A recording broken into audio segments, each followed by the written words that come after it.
Perkenalkan, saya Sri Lestari dengan NIM 131230035. Perkenalkan, nama saya Rahmat Suryanto dengan NIM 131230002. Hai, perkenalkan nama saya Farhana Intan dengan NIM 13123050.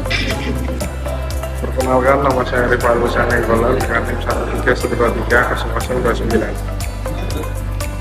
Halo, saya Siska Nusanifa dengan NIM 13123445. Nama saya Zaleski Angelina Enova dengan NIM 13123023. Sejarah LBH. Perkembangan lembaga bantuan hukum atau yang disebut dengan LBH di Indonesia sejak didirikan dapat dibagi menjadi dalam beberapa tahap. Untuk yang pertama, pendirian LBH di Jakarta tahun 1999. LBH Jakarta didirikan atas gagasan yang disampaikan pada Kongres Persatuan Advokat Indonesia atau yang disebut dengan Peradil ketiga tahun 1969. Pendirian ini mendapat persetujuan dari Dewan Pimpinan Pusat Peradil. Dan untuk yang kedua, pendirian YLBHI tahun 1970. Yayasan Lembaga Bantuan Hukum Indonesia atau yang disebut dengan YLBHI didirikan pada tanggal 28 Oktober 1970 atas inisiatif Dr. Adnan Duyung Nasution, SH, yang didukung penuh oleh Ali Sadikin sebagai Gubernur Jakarta saat itu. YLBHI memiliki 17 kantor cabang LBH di 17 provinsi dan dipimpin oleh Asfinawati sebagai Ketua Badan Pengurus dan Nur Syahbani Kajasungkana sebagai Dewan Pembina. Pendirian LBH Cabang pada tahun 1970 sampai tahun 1982 adalah pendirian cabang di berbagai daerah seperti Banda Aceh, Medan, Palembang, Padang, Bandar, Lampung, Bandung, Semarang, Surabaya, Yogyakarta, Bali, Makassar, Manado, Papua, dan Pekanbaru. Peran LBH dalam era Orde Baru pada tahun 1970 sampai 1998. Selama era Orde Baru ini, LBH berperan sebagai aktor kunci dalam menentang dan membangkang rezim otorianisme Orde Baru. LBH juga menjadi simpul proklamatif bagi gerakan pro-demokrasi di Indonesia. Tugas dan wewenang Lembaga Bantuan Hukum atau LBH di Indonesia meliputi yang pertama yaitu menjamin dan memenuhi hak bagi penerima bantuan hukum untuk mendapatkan akses keadilan. Yang kedua, mewujudkan hak konsultasi segala warga negara sesuai dengan prinsip persamaan kedudukan di dalam hukum. Keterlibatan LBH dalam gerakan demokrasi tahun 1998 sampai sekarang. LBH Jakarta menjadi organisasi penting bagi gerakan pro-demokrasi.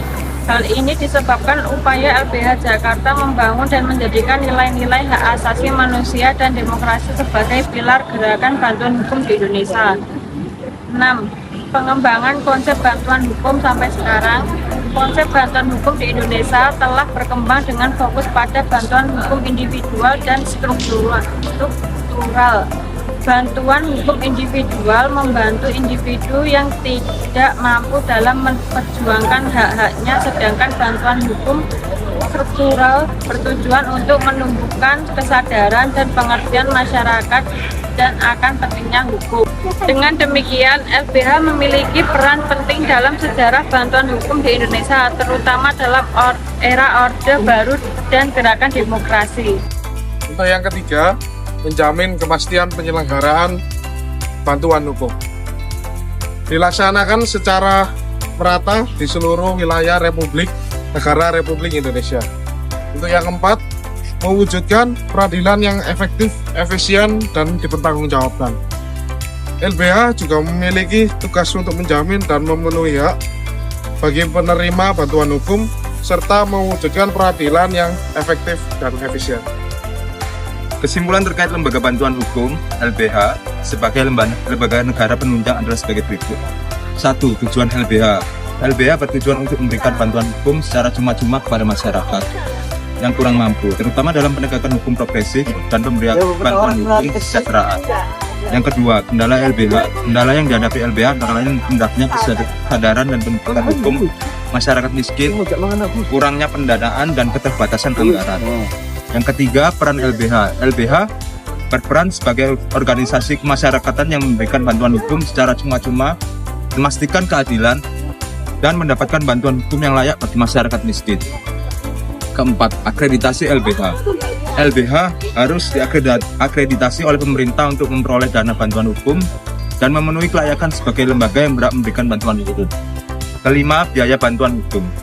Biaya resmi dalam proses penanganan perkara dikenakan, tetapi klien tidak terkena biaya honorarium pekerja yang memberikan layanan hukum. Keenam, pemerataan hukum. LBH bertugas mewujudkan sistem peradilan yang kredibel, akuntabel, dan efisien untuk semua lapisan masyarakat, serta memberikan keadilan yang sama rata tanpa pandang ras, golongan, atau status sosial ekonomi. Ketujuh, hak atas bantuan hukum. Hak atas bantuan hukum merupakan salah satu hak terpenting yang dimiliki oleh setiap warga negara dan pemerintah. Harus memberikan bantuan hukum kepada orang atau kelompok orang miskin yang menghadapi permasalahan hukum.